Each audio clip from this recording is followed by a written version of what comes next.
Welcome to the Indie Film Hustle Podcast, episode number 272. One could make money and get a career going with a low-budget horror film about killers attacking on holidays. It is always flattering to have someone copy you. John Carpenter.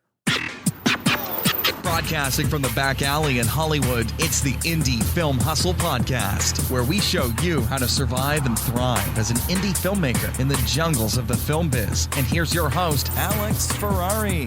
Welcome, my Indie Film Hustlers, to another episode of the Indie Film Hustle Podcast. I am your humble host, Alex Ferrari.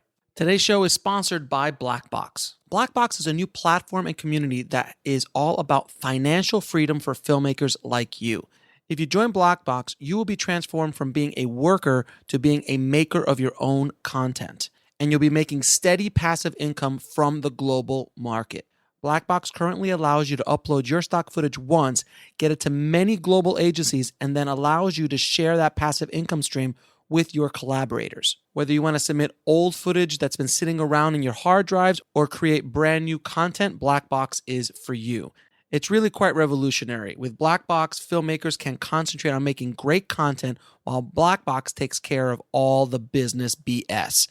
Just visit www.blackbox.global to find out more. And today's show is also sponsored by Indie Film Hustle TV, the world's first Netflix for filmmakers. If you want more information about the service and want to sign up for early access, head over to ifhtv.com. Now, for years, guys, I've been preaching about how filmmakers can make extra money or even make more money than off their movie by creating ancillary products, ancillary services, ancillary things to sell off your movie, about your movie, even things that are associated with your movie. And I haven't seen a lot of examples of that. And today's guest, writer-director Drew Marvick, has done an amazing job of doing just that, creating immense amounts of ancillary products, which he sells off his 80s style horror flick, Pool Party Massacre.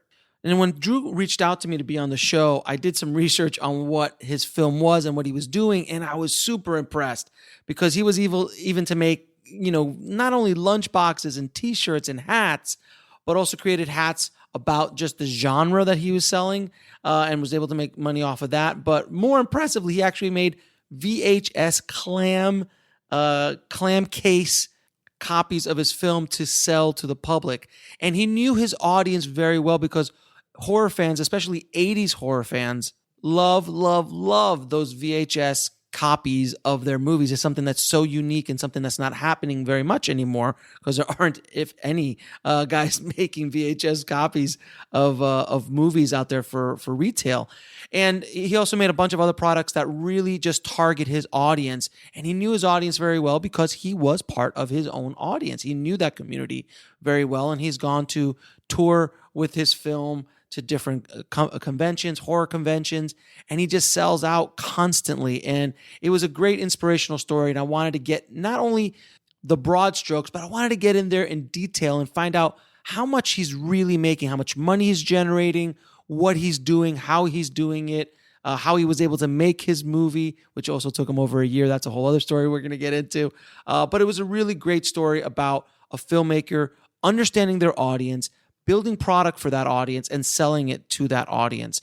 And it's been very, very successful so far. So without any further ado, please enjoy my eye-opening interview with Drew Marvick.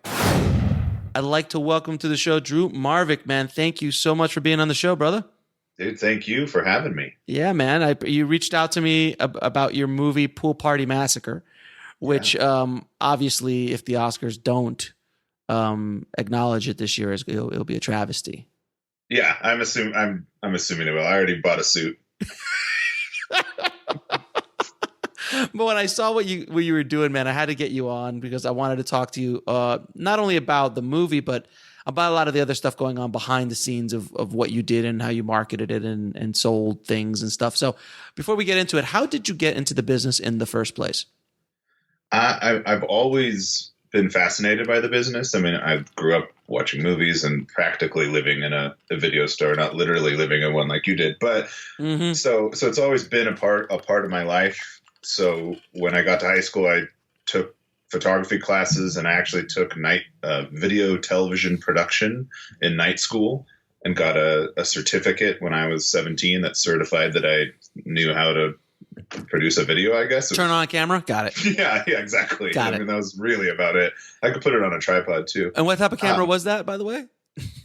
Yeah, well, I would bring my parents' Handycam? Camcorder. Yeah, The Handycam? I would bring it. Would that be high 8 or would that be? No, it was VHS. Oh, so you old school. Yeah, it was VHS, and they had one camera at the class. It was at a neighboring high school, but everyone in the class would fight to check out the camera. So I would just be like, well, I don't have to fight to check out the camera. I'll just bring this VHS camcorder with me and shoot everything on this. I've got my own gear, and it weighs 5,000 pounds, and exactly. it shoots in standard definition. Poorly, it's fantastic. And then I could edit at home too, because we had 2 VCRs. Obviously, that was my first editing system. That was my first edit. Yeah, you hit record, you pause, hit record, pause, and just keep going back and forth. Exactly. My mom actually bought a dual deck VCR for dubbing. Oh, you see, you guys, you were like silver spoons, man. Yeah, totally. Yes. Did you have a train? Did you have a train in your living room? We did. How'd you know? It was exactly. I am Ricky Schroeder. You are Ricky Schroeder. Got it. But yeah, so I mean, I did all of that, which really, all that proved was that I had interest, but it didn't really give me many tools. Mm-hmm. And I had this weird, I think much like people all over the country do, or at least back then, felt like you couldn't make movies unless you were in LA. It wasn't even a viable option. And even though I was in Orange County, California, like an hour away from LA, that's a whole other world. That's an entire. I still felt, I was still so far away from Los Angeles that it wasn't an option. Mm-hmm. Like I could never do it. So I kind of abandoned the idea with some convincing from my dad, telling me that it was dads. Yes, he told me that it wasn't a very good career path, and that probably 99% of the people that graduate from film school are waiters. But it's funny, at the time, I think I hated him for that. Like, I'm sure I sat in my room, like, cursing him. He doesn't know what he's talking about. Yeah, you don't know. Steven Spielberg makes movies. Why can't I? Yeah, I'm going to do it, Dad. But in hindsight, it turned out to be great advice, because he told me he is a really smart man. And he said, look, this is what I think. If you get a business degree, go to college, get a business degree. Even if you want to make movies, you have to have business sense, because you're going to need to sell your movies. You're going to need to market your movies. You're going to have to manage a crew.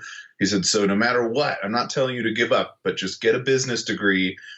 And then if you still want to go to film school, I'll pay for you to go to film school. You see, now that's very cool. Yeah, I still probably hated him for that. That wasn't the answer I wanted. I don't want to know anything about business. Yeah.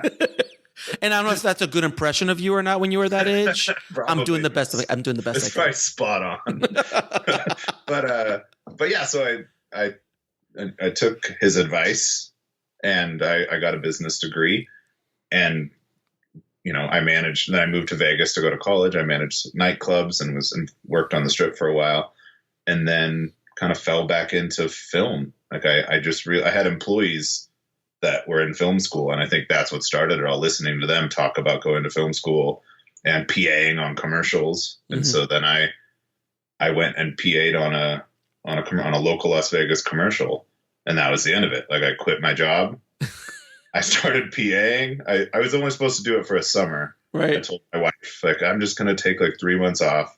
I'll get a real job again, but let me just live this life that I missed out on and be a PA for a little while. Right.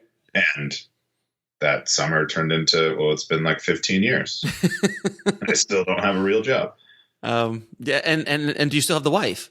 I do. Oh, you're lucky, dude. Yeah, I am. I'm extremely lucky, and I am assuming that she'll be gone any day now. And that's what keeps you on your toes, I think. Yes. She's going to wake up and go, what am I doing? And that's what keeps you on your toes all the time. Yeah, luckily we're just so busy that I don't think she's had enough time to realize how bad she has it.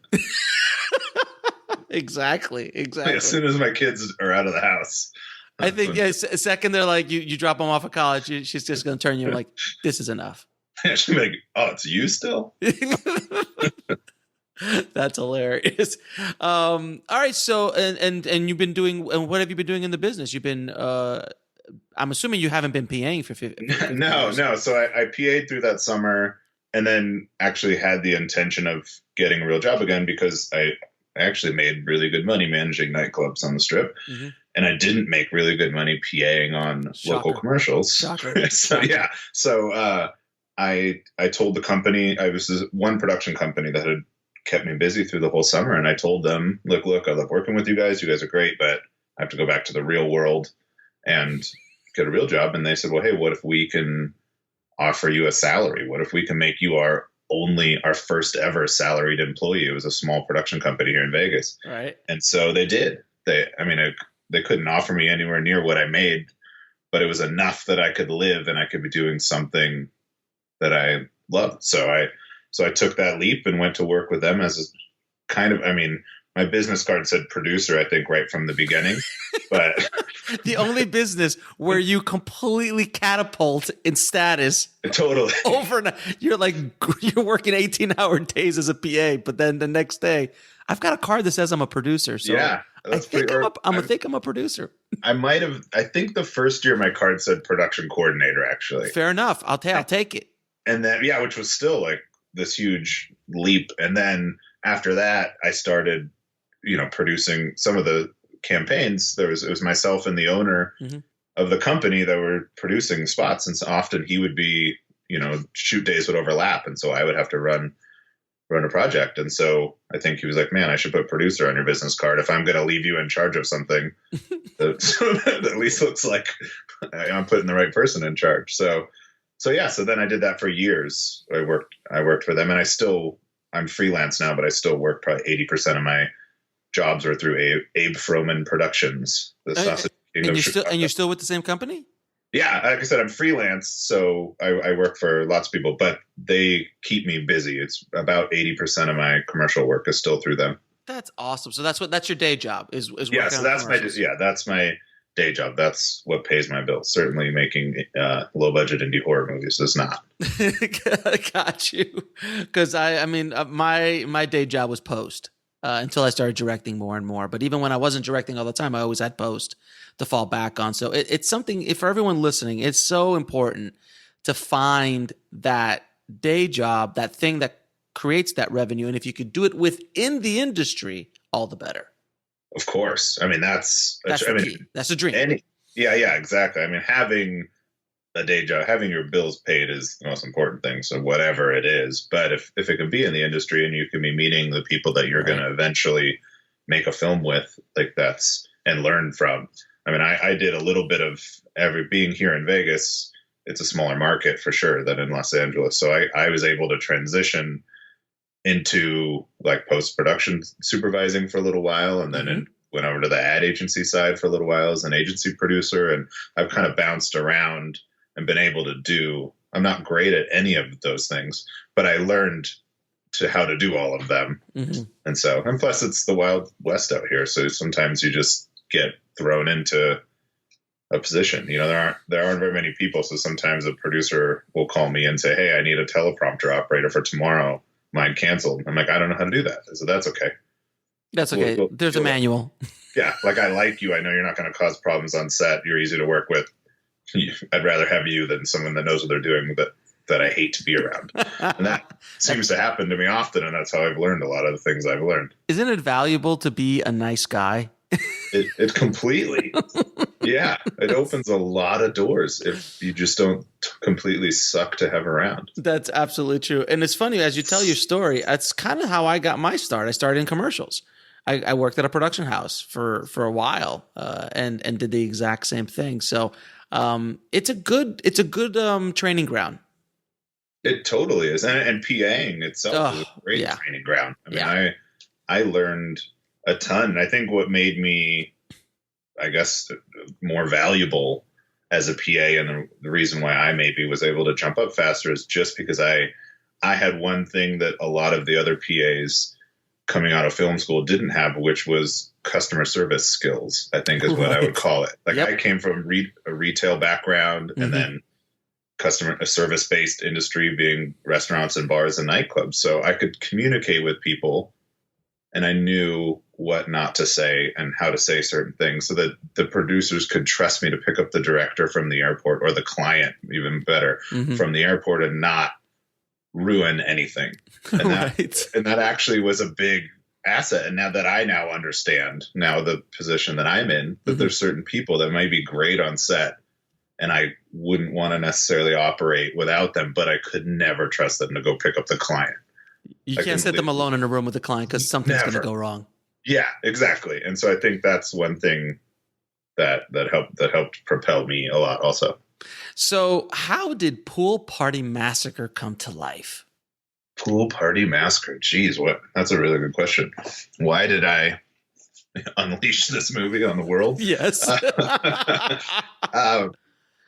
Well, like I said, I always wanted to make movies, and I'm a big horror fan. I mean, I live for horror and have for a long time. And so I was a horror nerd anyways, going to conventions and wearing horror movie shirts every day. So it just seemed like natural progression for me to make a horror movie if I'm going to make a movie. But the actual genesis of Pool Party was born from two things. It was one, being surrounded by all these really talented people on set that came from a film school background, who knew how to shoot and edit.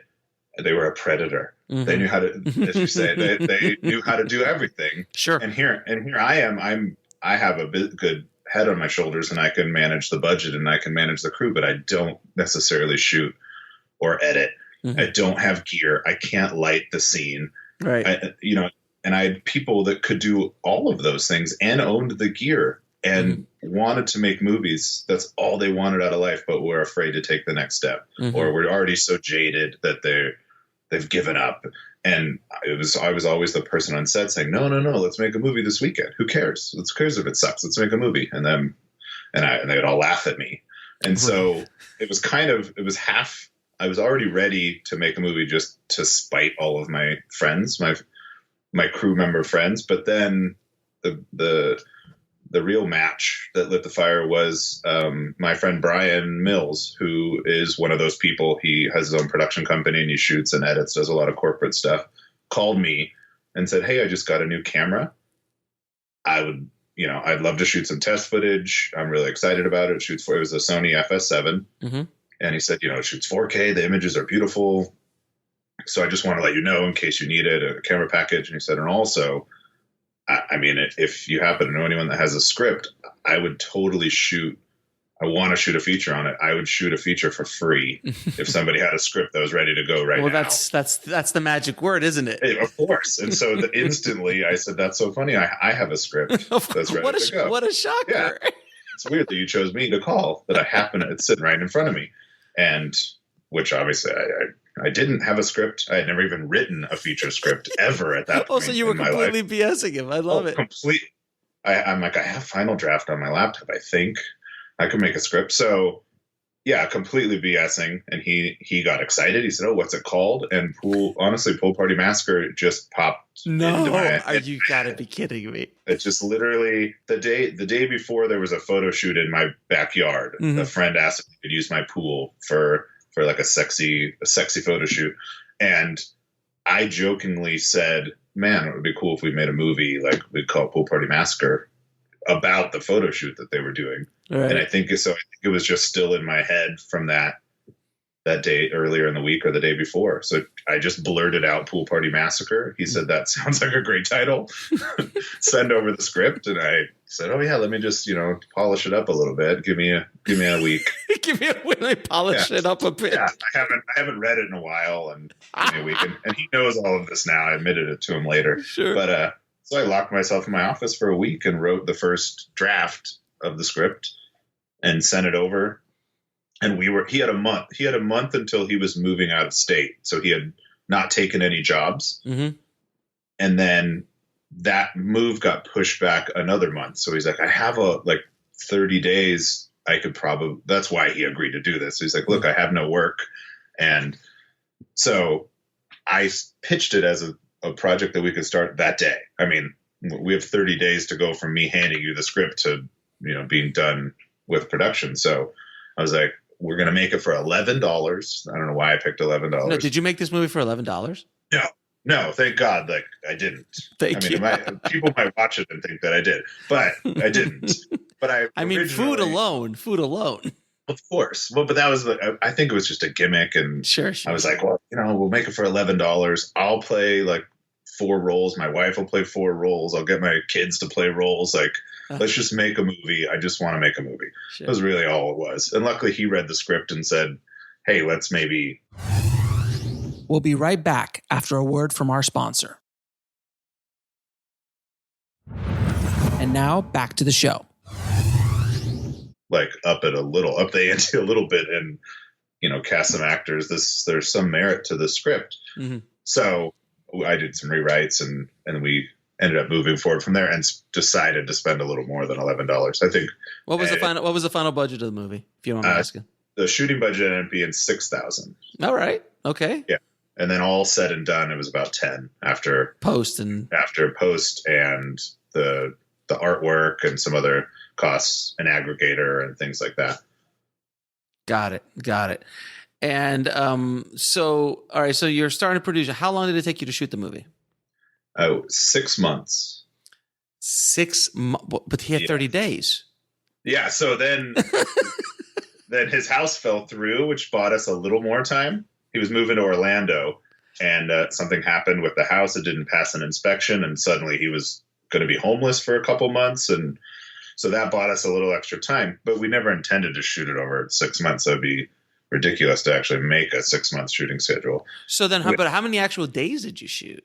I think there's 21 days if you look at the hard drive. Sure. Look at the cards. I think it's 20. Some of them were probably 2-hour days, but okay. I think it boiled down to 21 total shooting days over the 6-month period. But it was mostly because we were working around people's schedule. I still couldn't, even with $6,000, I couldn't afford to pay all the actors. I could give them I could, of course, give them food and the usual like IMDb credit and all those things. Right. But I also, because I have acted in plenty of things with those same parameters, one thing that most people don't extend, to me at least in the past, was that I wanted to be as easy to work with as possible. Since I'm not paying them, I treated it like they're doing me a favor instead of I'm doing them a favor, which for some reason some no-budget filmmakers still think that everyone on set is, that they're doing them a favor by letting them. No, I've never seen that before. I have no idea. No, this is shocking news. Shocking. Sure. You mean an egocentric independent filmmaker?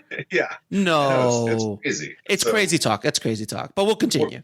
Yeah. So fortunately, I've been on enough of those sets that from day one was something that I wasn't going to allow to happen. So I was as flexible as I could be, and I worked around everyone's schedules.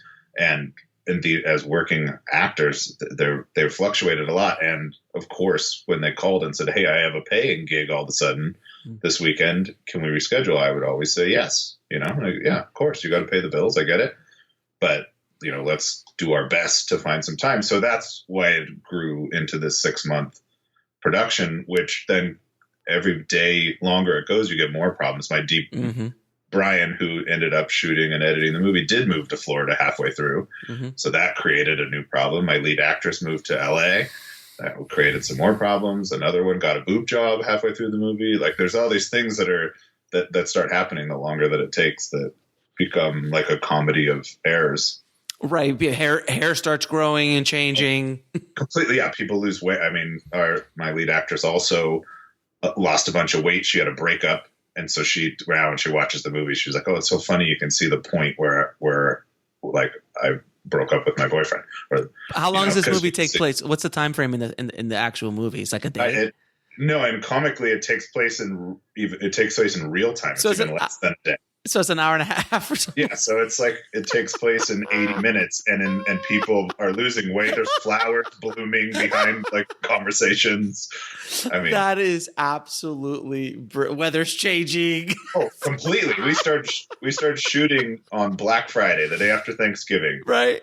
And shot until June. So here in Vegas, we went through freezing, sub-freezing temperatures up to over 100 degrees by June. So I mean, dramatic changes. And some of those, because of how people's schedules work, we were shooting, conversations, dialogue scenes 4 months apart.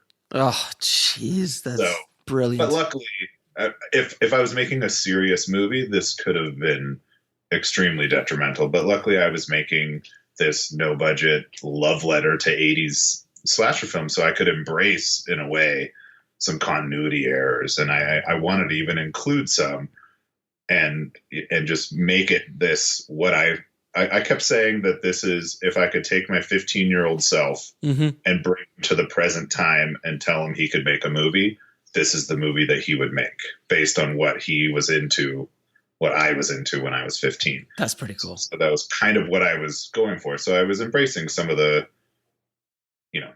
the continuity errors and the mistakes. And there's plenty of mistakes and errors that aren't supposed to be there too. But I was able to embrace it. Whereas if I was making a very serious drama, having like trees change during a conversation would probably ruin someone's life. Right. But not mine. It didn't matter to me. I thought it was funny, and I just I'm still dying for people to send me messages about continuity errors. I love it. So because you said something, we were talking about egocentric directors, and can I tell you a story real quick? Sure, please. This is one of my favorite stories I've ever of an absolutely madman director. We had just finished shooting a short film, and in that short film, my partner and I had purchased a whole bunch of airsoft guns. So the airsoft guns that actually look like real guns, but they're great prop guns. Yeah. And they're cheap, and they can have, blowback because you have air canisters and everything. So this production heard about it, and they're like, hey, can we rent the guns from you? Like, sure. So we showed up one night where they were shooting some action sequence inside of a bar. And this was like low budget, I don't know, 20, 30 grand, for a full feature. This is back in Florida. And then we get into this RV, and they're like, yeah, just go to his trailer. The director will be with you in a minute to check the guns out. And I'm like, okay. we're already starting off in an interesting situation. I swear to God, dude, this guy must have been 10 years old. Walks in, I'm not kidding you, walks in with a director's finder around his neck. Nice. I mean, the only thing he was missing was a fucking monocle. Yeah, it was in his pocket. I swear. So I never will ever forget this. He takes a shotgun that we brought him, right? This fake shotgun, pulls it up to his eye, and busts open the director's finder and looks down the barrel of the gun in this kind of pompous, arrogant way. Goes, this will do. And I'm like, oh my God, this guy is gone. And the movie, I don't even know whatever happened to the movie. We rented it. I mean, we rented the gear to him. I don't care. But I just never forgot that guy. I wonder whatever happened to him.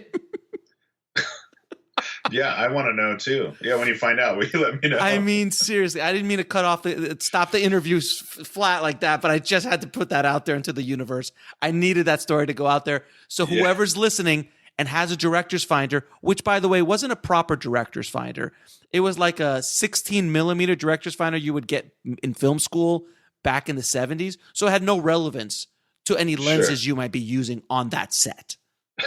It was just to show that I have one of those. I bought one because I think I bought one subconsciously because of this guy to put on my shelf. Yes. Anyway, back to the interview. That was just a quick interlude. So you had the budget. It was about 10 grand. How did you handle post? Did you edit yourself? What did you cut on? So Brian, who shot the movie, did the post as well. Okay. And of course, originally we lived in Las Vegas together and worked together, and we would have sat together throughout it. But unfortunately, he moved to Orlando before we could finish the movie. So he cut it in Orlando. And then I would just Skype in and phone in, and we just had to have our post sessions that way. Yeah, exactly. Which was great. I mean, he knew we were friends in real life and had known each other for a while. So he knew what I was getting at. We're somewhat like-minded. So he knew what I was trying to do, and then we could work off notes and everything. It actually worked out really well. I don't think in any other circumstance with two other people that it would necessarily work as well as it did, but it happened to. We worked really well together.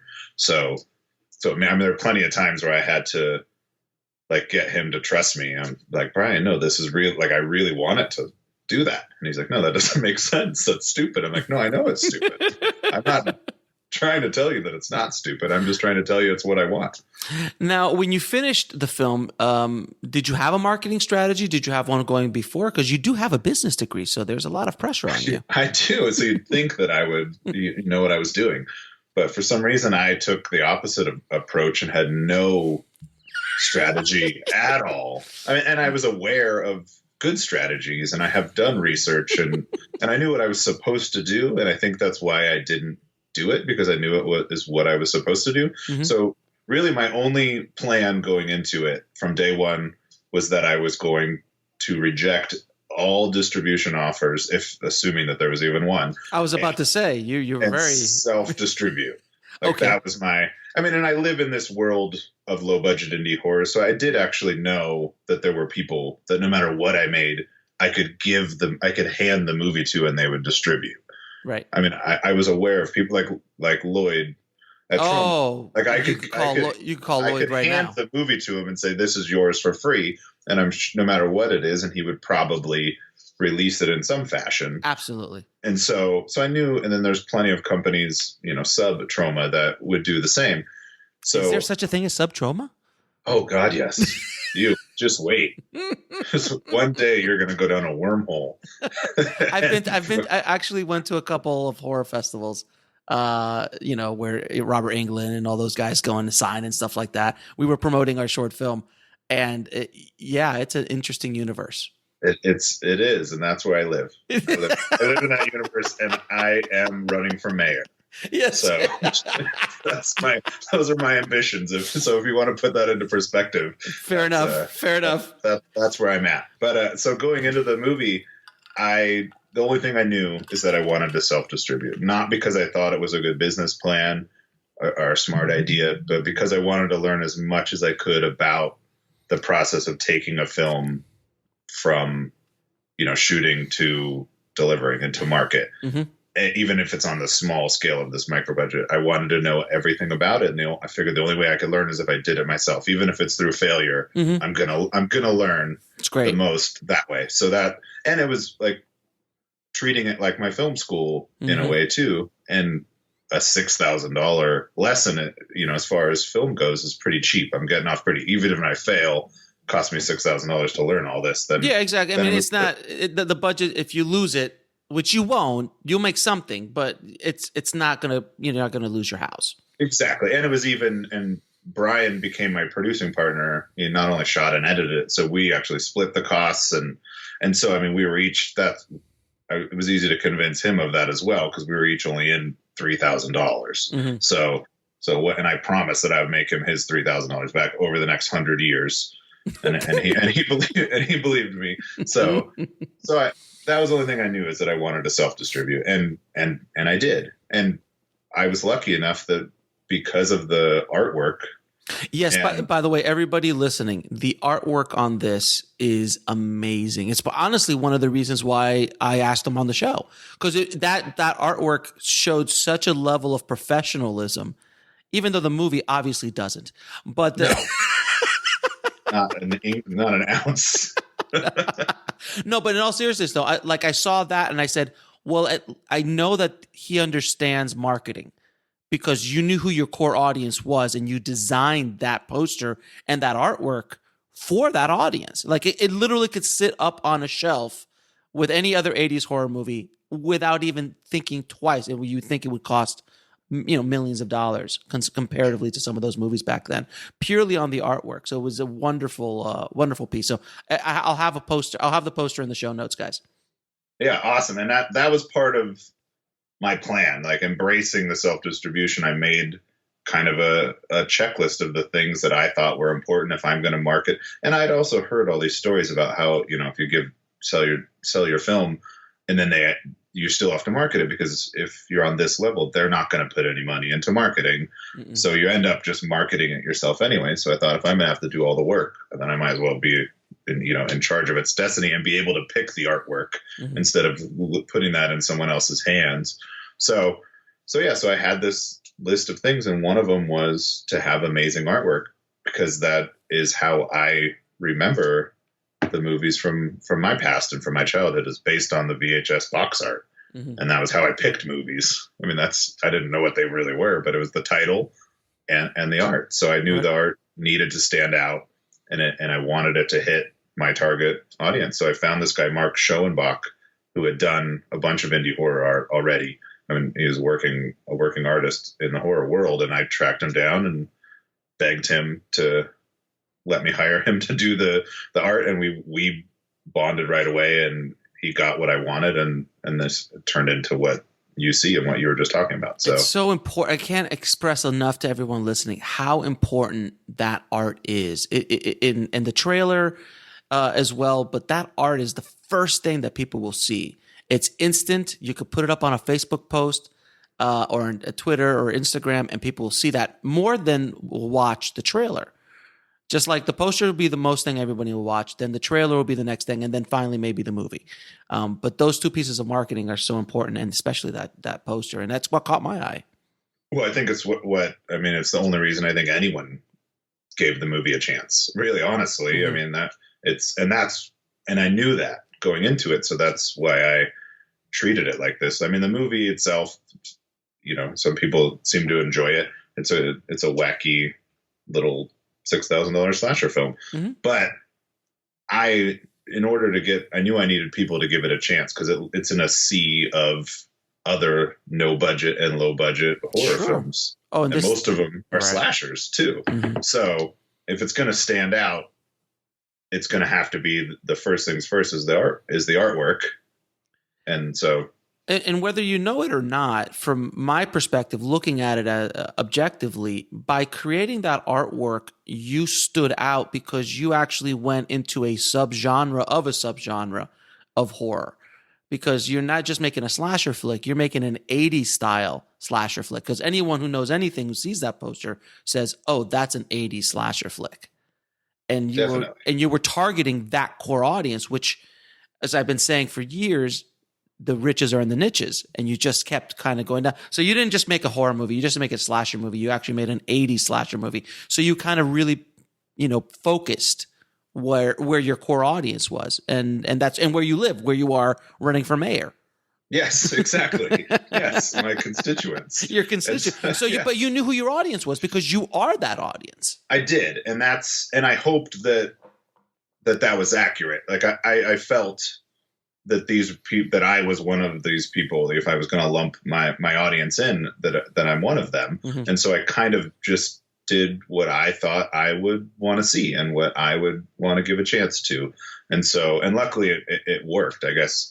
I mean, that's one advantage of actually being a part of your target audience and not just trying to predict what a group of people might be into. Like, I mean, I had that advantage. So you created, I'm assuming when you say self-distribute, you were all physical product? Physical and digital. Okay. I went the aggregator route. Okay. And I ended up working with a company out of Canada called Juice. And, I assume that they were much like most of the other aggregators. Sure, they're an aggregator. Talk about with other filmmakers. Yeah, they got the movie. And we did Amazon ourselves because that was easy enough to do. But they got the movie onto iTunes for us, and it was great. It cost us, about $1,000, and we got the movie on. But physical was what I was focusing on because because your core audience wants physical. Yes, there are people like me that want to have it in physical forms, and even multiple, like opposite ends of the spectrum. There's the people like me that collect Blu-rays and want a real Blu-ray too. They want it to be a replicated Blu-ray disc and not a Blu-ray, a duplicated disc. And and they care about the quality of the disc and the quality of the special features and all these things. So I put a lot of energy into that and making sure that it fit that niche. But then also I put it out on VHS because that's the other end of the spectrum.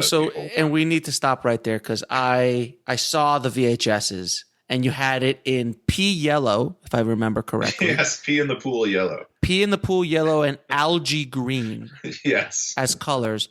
And these VHS, and it wasn't like it was like a clam case. Yeah. So basically the old Disney style movies, but with Pool Party Massacre in it instead. I have to know, where in God's green earth in 2017 when you made this, did you get these made? Because I need one for every movie I ever make, regardless of genre. I just need one personally. We'll be right back after a word from our sponsor. And now back to the show. Yeah, no, and I agree that you do, for sure. You need a VHS for every movie that you make. Yes. And I was lucky enough that I had bought, there are people out there that are still making VHS. I mean, in their homes or in their small studios, but they take the time to put films on and make custom labels and custom inserts for the boxes, or even people that are making custom cardboard slipcases and everything. Insane. And so I had met several of those people at conventions and even bought VHS from them. A lot of them just make boxes for movies that have recently come out that they don't have the rights to or anything, but they're making them as art for themselves. Yeah, for themselves, and then probably some of them sell them. But they sell them at conventions and stuff like that. It's art. And so, as art, a lot of them don't even have the movie in it. It's just the clamshell. And some of them, I'm sure, have the movie as well. But that's how I had found out about a lot of these people. Sure. And just reached out to a couple of them, and luckily, one of the first ones to get back to me is this company, Magnetic Magic Rentals, is what they're called, and they were great. And from day one, they said, "Yeah, we would love, How much did it cost, dude? I have to know these things. So I just pay per tape, and with the clamshell and the art and everything, it ends up being around $6. No, but wait a minute. Hold on a second. It's $6 if you buy one, or if you buy 1,000. Oh no, if I'm buying them in bulk, in bulk. Oh, okay. So how much? All right. So how much is how many? Yeah, because I remember I saw those pictures. They were huge. A lot of them you had. Yeah. Well, originally I did, I want to say, a run of 30 on black VHS. Because that's what was readily available. And I thought I need it on VHS. And I know there's at least 3 or 4 other people out there that are going to really want it on VHS. So I'll get some, it'll be great. And I'll have them for years, and I'll be able to take them with me to conventions. And they ended up selling out in a day, I think, online. When I released them online, they sold out the first day. But this is before the movie had any traction or anything. Purely from VHS enthusiasts. Yeah, exactly. And based on the art. That art looks so good in a clamshell that there are people. I mean, I think there were people that were buying it that thought it was an old movie, that genuinely thought it was a movie from the 80s. That they had never heard of before. Sure. Or there's people that got it and then went, "Oh my God, there's actually a movie in here. I thought it was just art." So I'm sure probably it was all of those things. So then I had to make more, but I had made the mistake of saying that it was a limited edition of 30. So then I needed to find and you can't go back on that. No, I would never do that. So I had to find another color of VHS cassette and track those down and get them to the guy that was duplicating the tapes for me. And then suddenly we had a second color. And I think the second one was red.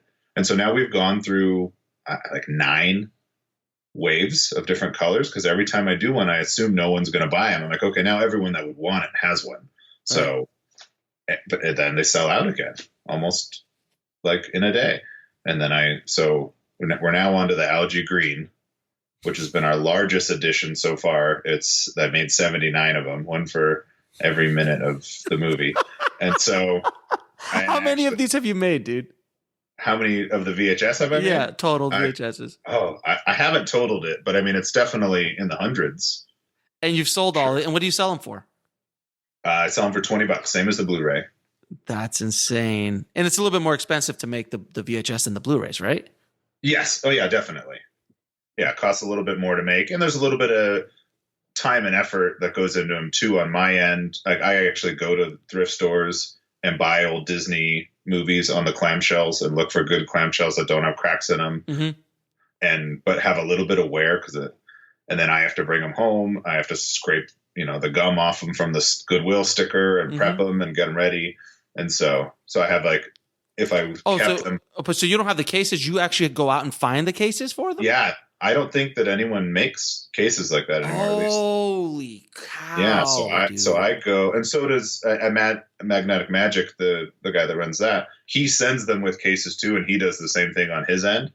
But sometimes they get damaged, or maybe some of the cases that he sends, his standards are a little different because we want them to have wear, but I don't want them to have holes in them or anything. Sure. So I go out and I do the same thing whenever, once a month at least. I go to a Goodwill and buy every Disney movie they have that's in an even decent clamshell at 99 cents each, and then take them home and go through them and clean them up a little. I throw Air Bud in the trash because it seems like most of them are Air Bud for some reason.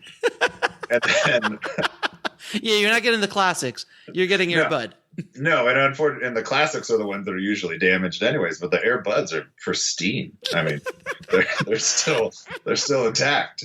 So then I transfer them over and I put my insert in them and I put the cassette in and I lovingly put a sticker inside each one and write a little handwritten note and pack them up. So this works because it's a cottage industry, if you will.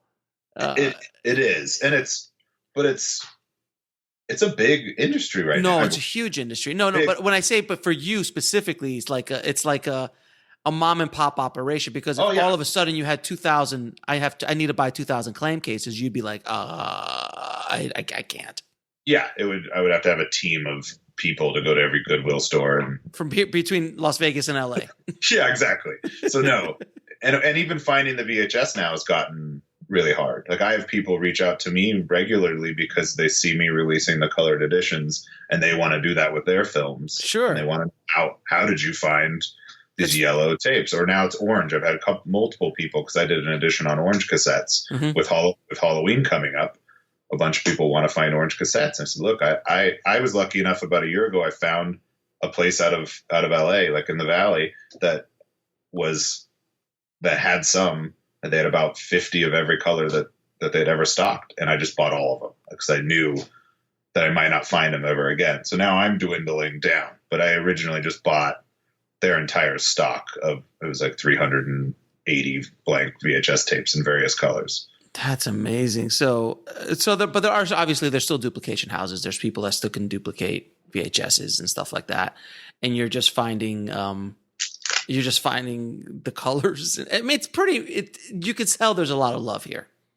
There is, and maybe that. I mean, I hope that translates too. I mean, because that's a big deal for me. I mean, self-distributing. Some people don't realize it, but it's really me. Like I'm the one. If anyone goes to poolpartymassacre.com and buys anything, I'm the one. It's either me or my 11-year-old son. That are going to pack that order. And like I said, I handwrite a little note on every sticker and every single order, and I seal it up and I drive it to the post office. Like it's really me. I mean, I love the illusion that it's not sometimes. Like people like to think, like I like to create that.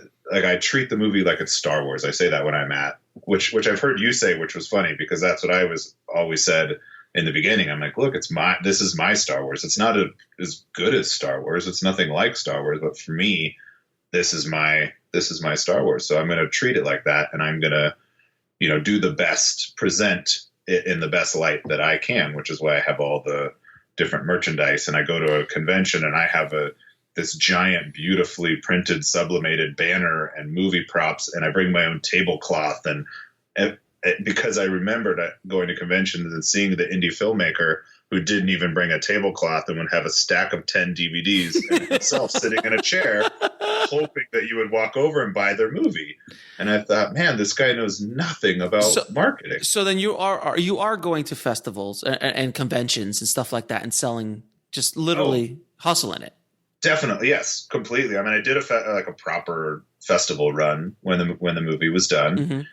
And that was great. And that's got us some exposure. And, I got to meet a lot of people. And I recommend that to everyone if they can to do a festival run and to go to every festival that you can, because that was great. But then, yeah, I continue because it's horror, and it's, luckily enough, it's this genre where people are obsessed with, and we have functions and we have conventions, unlike romantic comedy. They don't have romantic comedy conventions. But in horror, we have no shortage of conventions and events around the world. So yeah, so I go to as many as I can, and I set up a Pool Party Massacre booth, and I bring Blu-rays, DVDs, VHSs, shirts, hats, stickers, beer koozies, action figures. I mean, I have a ridiculous amount of merchandise. So you got all this merchandise made from, I'm assuming, multiple different places. Yes. And, and you sell it. And so I'm assuming you've made probably more money from selling ancillary products than you did from selling the movie, or is it even? No, I think at this point it would probably be more. In the beginning, it was the movie. For sure, and now I think it's the ancillary products have caught up and even passed the movie, because it's, once somebody buys the movie, if they are a fan of it, they're not going to buy a second copy of the Blu-ray, right? But they will buy a poster. But they will buy a poster, and then when I release a shirt, they'll get a shirt, and if they like, and then I just release lunch boxes for back to school. Obviously. So yeah, of course. Obviously, because that's the lunchbox I'm sending with my daughters to first grade. Yeah, I assume that's why there's 3 in the mail to you right now. But yeah, so and a lot of it is like tongue in cheek in a sense. Like I get that it's ridiculous. Like I know that the movie doesn't deserve to have any of this, and that's why I do it, because I wish the movies that I loved that fit into this world had all of these things. So that's when I say it's like my Star Wars. I'm like, I'm going to give it all of if I could afford to, I would make, bed sheets and pillowcases, and I would do everything, because I think it's hilarious. And if people want it, that's great. Yeah. I mean, you're talking to a guy who published an art book of his first short film. Nice. Yes. So you get it. This is honestly like what you've done with your film is what I've always wanted to do with my films. I always wanted to like create multiple product lines. I wanted a Star Wars. I wanted a little Star Wars, basically. Yeah. We all do. Anyone who's ever seen, like, I want a lunchbox. I want action figures. I want to go to comic conventions and have my stuff up there with all the other guys' stuff. It was always a dream of mine. But the movies that I made just didn't call for it. They were just too generic as far as action or something like that, and it didn't have the following. But you tapped into an exact genre that the audience wants this stuff and buys this stuff on a regular. That's what they want. So it's fascinating to see you do it and continue to make money on this probably from years to come. I mean, I would hope so. I don't know. And certainly there isn't a ton of money rolling in. And part of it is because I am a part of the world. I am a horror fan that I don't end up pricing things properly. Like I get crap from the guy that makes my action figures for me, because they're all handmade, hand painted, hand cast. And in this, there's this whole world of custom action figures, and a lot of them sell for $60, $75 a piece. And my cost on them is close to $30 a piece, and then I was selling them for $30, just because I didn't think anyone would want them. So what business school did you go to? I know, I don't even want to tell you what college I went to, because I get shut down. Right. But part of it was because I didn't think anyone would want it. I thought, look, I made this like crappy little low budget slash film. Who's going to want to buy an action figure from it? And part of it, the other side was just that I should be thanking people for even wanting this. So I'm aware that it's ridiculous and that I should be charging more. Like I'm famous for, like, I hate to say this because now people are going to want me to do it every time they come, but when people don't want the movie at conventions, I make them take one. Like they'll walk up and I'll be like, oh, do you like low budget slashers? Like, no, that's not my thing. I'm like, oh, let's see if I can change your mind. Have a Blu-ray. And then if they still don't look at it, I'm like, well, here, take a hat too, just in case you like it. If you don't like it, then throw it away. So we're good. We need to have a talk off air, sir. This is no way to make a living as a film. No, I'm joking. Yeah, but it's work. But I also joke that I'm not even really trying to I'm just trying to have fun. I just want to make movies. Right. And you know what? Look, I mean, I had a friend of mine who did a movie called Thanksgiving. Yeah, of course. Thanksgiving. Yeah, and that was a joke. It was a joke. The whole movie was like a spoof. Like, oh, no one will ever care about this. And he made tens of hundreds of thousands of dollars off that movie. Yeah. And then made the sequel, Thanksgiving 3, in search of Thanksgiving 2. Yes. And it was fascinating how he did it, because he told me, he literally told me, he goes, I don't want to be the Thanksgiving guy. Like, I don't want that. I don't want that on my gravestone. But then afterwards, he actually called me. He's like, I don't know what I'm going to do next. I'm like, dude, do a sequel to Thanksgiving. What's wrong with you? You're leaving money on the table. Just go and have some fun and make the movie. And he did. And I think, you know what? It's the definition of success is so different for everybody, man. You know, some people want to make just millions and millions of dollars, and other people just want to have a good time, make some money, make some movies, and move forward, you know, and do what they love doing. And you are definitely a testament to the love of what you're doing. You know, you're doing this absolutely for the love. You are a businessman for the most part. Yeah. Sort of. And you're selling products, and you're doing your stuff, and you're connecting with your audience. And my next question then is, when's the sequel to Pool Party Massacre? It's coming. I'm imagining soon. It's definitely coming. I had no intention of making a sequel. Of course not. When making the first one. I mean, I didn't know if I'd ever even make another movie again. Like, sure. When you get a chance to make a movie, you certainly don't know if you're ever going to get another chance. Mm-hmm. So, but when you're paying for a $6,000 movie, chances are you might be able to get it done yourself again. That's true. That's true. But I guess if it was just a complete disaster, then maybe I would have, of course, decided to be a barista or something. But wearing your I Love 80s horror hat yes, on. Of course, every day. But fortunately, it wasn't a complete disaster. So, and people, like I said, it has a fan base, you know. It's all relative, but there is a fan base for the movie, and people like the movie and have asked for a sequel. And so if anyone's going to ask me for one, then I'm going to give them one. So it's the script's almost done. It's been almost done for a year, but you did the other one in a week, sir. Come on. But I've spent so much time, like, I've running this business, this pool, you know, the online business, and and it is a lot of work. And even though I joke about not caring and how bad at business I am, I see everything as a marketing expense. I'm building a brand. So when I force someone at a convention to take the movie, then that's me hoping to win someone over and build, I'm building this fan base and this brand one step at a time, or one person at a time. So I'm okay not making money from it if I can win someone over, because I'm hoping in the long run that it will be a career someday, and that my wife won't actually leave me because I can't make any money and I'm a failure. But I see it as a long-term, a bigger long-term thing than making a movie and trying to survive off of it. So right now I'm building this brand and I'm building this world. I'm running for mayor. Obviously. Yeah. And so that's how I'm treating it. And that's why I'm putting all these things out there. Well, you saw, I don't know if you heard the podcast with Faith Granger that I just released a little while ago about her making her Hot Rod movie. Yeah, I definitely did. Wasn't that fascinating? Isn't it an amazing story? Oh God, yes. And that's kind of what you're doing as well within your genre. And she goes around, literally, she's gone all in. Like, she bought an RV and all she does is travel the country to every hot rod festival and sells her movie and shows screenings, and it's insane. And she is a testament to how successful it can be, because hearing her talk about how many units she's sold, and it's like, oh my God, she's amazing. Like, I literally just had a conversation with her the other day. I'm like, you've got to have it up on digital too. She's like, I know. She has not put this movie up digitally yet.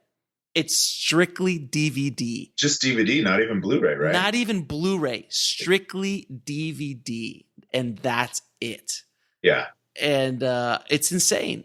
I'm like, you please. And she's like, I know. I'm going to. So If you get a chance to buy her DVD, by the way, on the making of it, it's like 3.5 hours. Oh my God.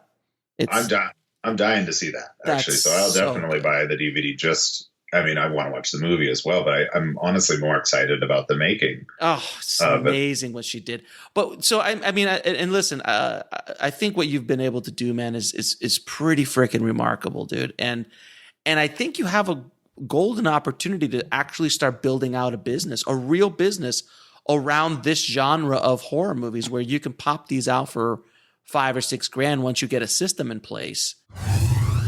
We'll be right back after a word from our sponsor. And now back to the show. And start knocking these out and start building up the catalog and start doing stuff. I mean, you can knock out a couple of these a year if you start popping them out properly. In a market like Vegas, where you have all the connections and all the resources, man, I think you can. And then when you can start, and then every time you go to those conventions, you have more and more product to sell. And then, of course, online. Sure, of course. And that's kind of, if I was going to take the time to make a business plan, then that's what it would be. I mean, that's what I want. I want to keep making movies. I might up the budget a little bit. Who knows? Maybe someday I'll make a $25,000 movie. Stop it! You're insane. Stop it. That's I know it's crazy. It's crazy talk. But yeah, but that's what I want to do. I want to make the kind of movies that I like to watch, and and my friends like to watch. And somehow, if I can survive, if I can pay my bills, and my kids can still eat, and I can continue to do this, that would be amazing. So that's what I'm trying to do. Isn't it amazing? I'm assuming we're similar vintages as far as our age is concerned. Well, you just turned 29 again, right? Obviously, yes. Well, I turned 41 2 weeks ago. Okay, so we're similar vintages. So I think, isn't it interesting though how our definition of success changes over the years? Like your 18-year-old self-success versus now. Because my definition of success has changed dramatically, so dramatically, even in the last 5 to 10 years. It's changed dramatically. And I think you're in a place where you're happy, and I'm in a place where I'm happy.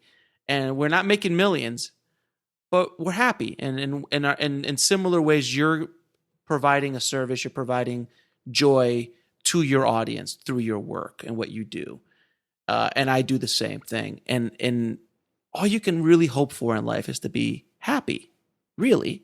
And if you could do something that makes you happy, and you could also help other people and entertain other people and have other people enjoy what you do as an artist, I think that's pretty much the goal. Am I right?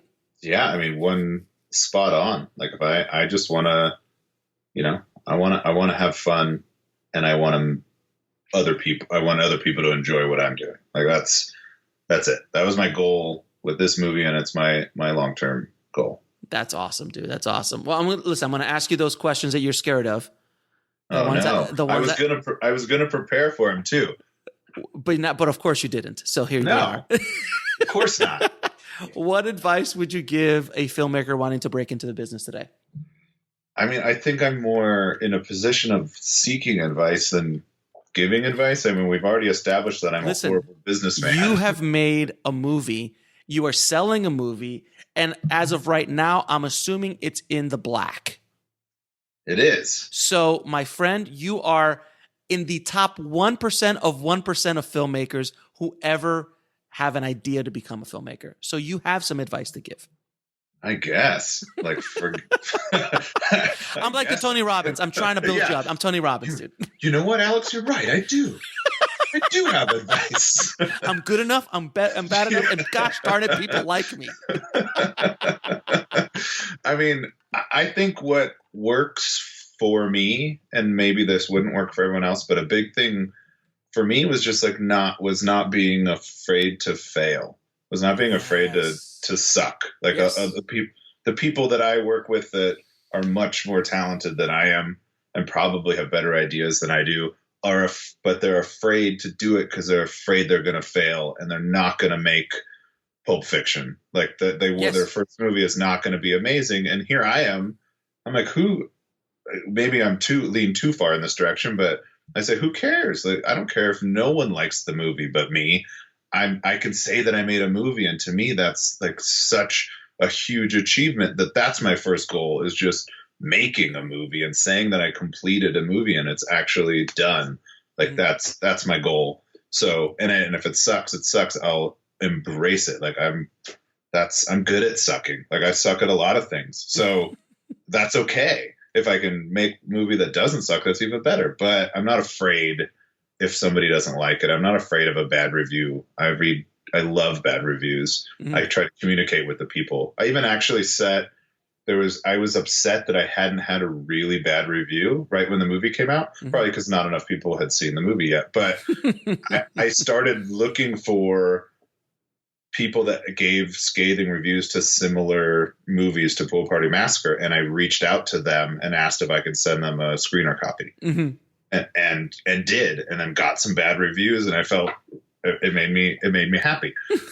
For whatever, because like I could check that off. Like, okay, I just read a review that said that I should never make another movie again, and I should be killed. And that's brilliant. Like that. That's rad. I could check that off my box because we all need that. But if I can get it out of the way now, early, like that's even better. So yeah, I actually saw that. I'm like, this guy's gonna hate this movie. I have to get him a copy, and I did, and I got that out of the way. So I think that's a big thing, is not being afraid to do that. That's an amazing advice, because that's exactly what I did with my first movie. I just finally gave up wanting to make Pulp Fiction. I just like, you know what? I'm just gonna go make a movie, and it opened up every single door that's open to me right now because of that. So great advice. Can you tell me what book had the biggest impact on your life or career? Man, every time you ask this question, I'm like, geez, people read a lot of books. I mean, there's been books that I've loved over the years, and I have read a book, lots of them. And I think, I don't know, like Rebel Without a Cruise definitely had an impact, and a lot of people have used it. And there's books like If Chins Could Kill, Bruce Campbell's autobiography, that the whole section on how they made Evil Dead was an inspiration and was a big thing for me. But I think if I had to pick one movie that summed up me better, you mean a book? Book. Yes. Yeah. Well, I think this one is also a movie. It would be Make Your Own Damn Movie, Lloyd Kaufman's book. Yes, Lloyd Kaufman. He's turned it into a movie and a radio play and whatever else he could turn it into, probably. Musical. Yeah, exactly. And it always turned into a whole shit. There's also like produce your own damn movie, direct your own damn movie, cater your own damn movie. Like, I think he's got them all. But the Make Your Own Damn Movie, the first one, it was a big inspiration to me, as was Lloyd and everything that Troma does. Troy, and you want to talk about someone who doesn't care what other people think. Yes. Yeah. Good point. I mean, Lloyd's amazing. And when I had Lloyd on the show, I mean, I was so taken back at how eloquent, how educated, how well read that man is. He is an enigma wrapped in a riddle.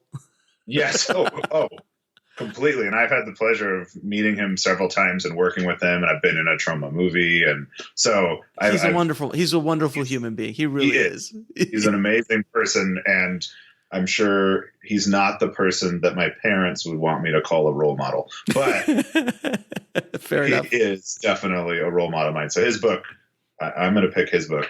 Yeah, it's a great book. It's an excellent book. And if anyone who's listening, that is a great inspirational book to read as well. Now, what is the lesson that took you the longest to learn, whether in the film industry or in life? Now, this one I did actually think about. Okay. And I don't learn lessons very well. I'm a fool in that sense. But there's one thing that I think I'm still learning, and it applies to like my life and to filmmaking.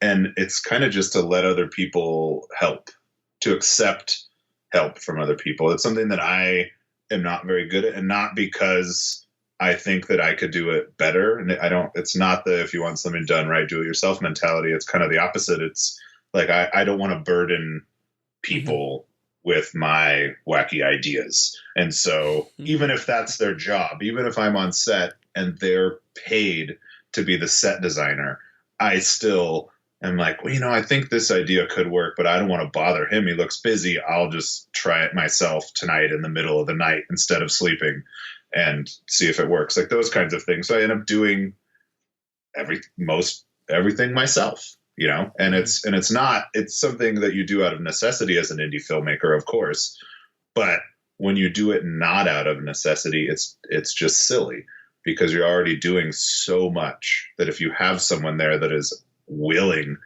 to set up the craft service table, why not let them set up the craft service table? But I will still be that person over there setting it up.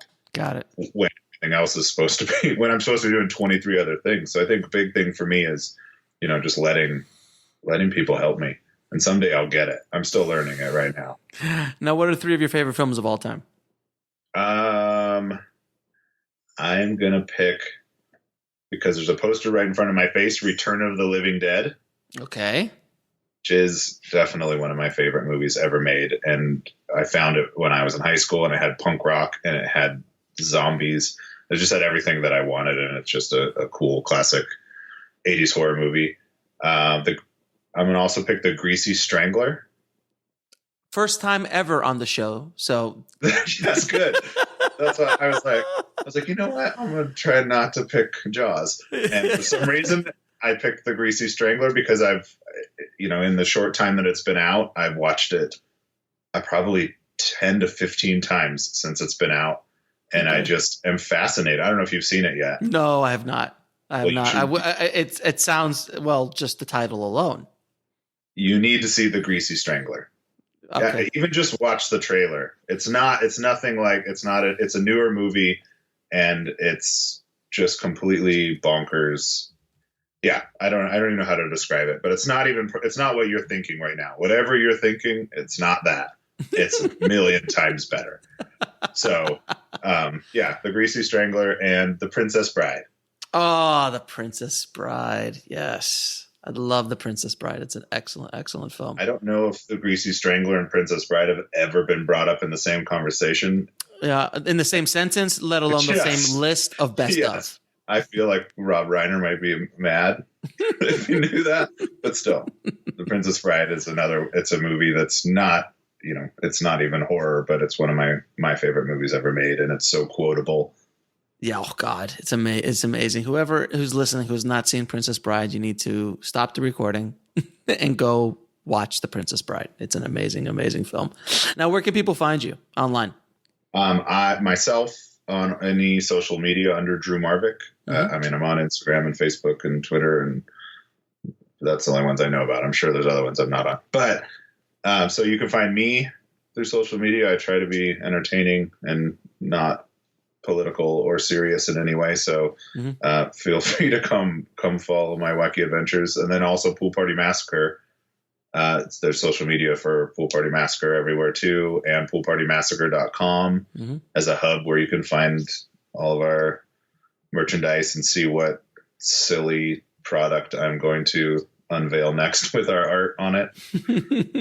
I just released a koozie with my wife is in the movie, of course, because you have to drag your family into everything you do when you're an indie filmmaker. And spoiler alert, she gets killed with a hammer. And so I just put the image of her getting killed with a hammer on a koozie that says, "Let's get hammered." And it's just brilliant. People seem to like it. People like getting hammered. They like puns. Of course. You're hitting your demographics, sir. Yes. I just keep making things that I would like, and your constituents. Thank God I have a lot of friends. Yes. Drew, man, it has been an absolute pleasure talking to you, man. Thank you so much for sharing your adventures in indie film, and I hope it inspires a few people out there to go out and make something on their own, man. So thanks again. Yeah, thank you. I'm sorry I had to dumb down your podcast a little bit for a week, but that's all right. I'll fix it in post. Don't worry. Yeah, please. Or just have a really good guest on the next one. I want to thank Drew for being on the show. It was an absolute pleasure talking to him. He is part of the Indie Film Hustle tribe, and anytime I can get anybody from the tribe on the show to help the rest of the tribe learn, I'm all about it. So, Drew, thank you for being so honest with your numbers and your story about how you put out Pool Party Massacre. And if you guys want to get links to anything we talked about in this episode, please head over to the show notes at indiefilmhustle.com/272. And for all you horror fans out there, IFH TV is going to have an entire horror filmmaking section for you guys. And the first thing up is going to be, I think it's 18 episode series, The Masters of Terror, with interviews from some of the most amazing filmmakers in the horror genre, as well as behind the scenes, horror filmmaking 101, different genres of horror filmmaking. And it's just all broken down really, really well. So that's one of the many series that are going to be available on IFH TV. So if you want to be first in line to get access to Indie Film Hustle TV, just head over to ifhtv.com and sign up. It is launching November 1st, which is next week. And this week, you guys are going to get a lot of stuff coming at you about IFH TV. And we're going to get some, I know last week I only did one podcast. I'm sorry. I'm going crazy with IFH TV right now, among the other things that I'm doing and getting ready for you guys. But it's going to be very, very exciting, guys. So I can't wait for you guys to see it. Oh, and by the way, if you guys are going to be at AFM this year in Santa Monica, I will be there for at least 3 or 4 days during the whole convention. So hit me up, email me, ifhsubmissions@gmail.com. Let me know if you guys are going to be there. If I'm going to be there, we'll hook up. We'll get a coffee. If I got time, we'll sit down and we'll chat for a bit. Love to talk to the tribe as much as humanly possible when I get out there. So please just hit me up and let me know if you guys want to hook up. And as always, keep that hustle going. Keep that dream alive. And I'll talk to you soon. Thanks for listening to the Indie Film Hustle podcast at indiefilmhustle.com. That's INDIEFILMHUSTLE.com.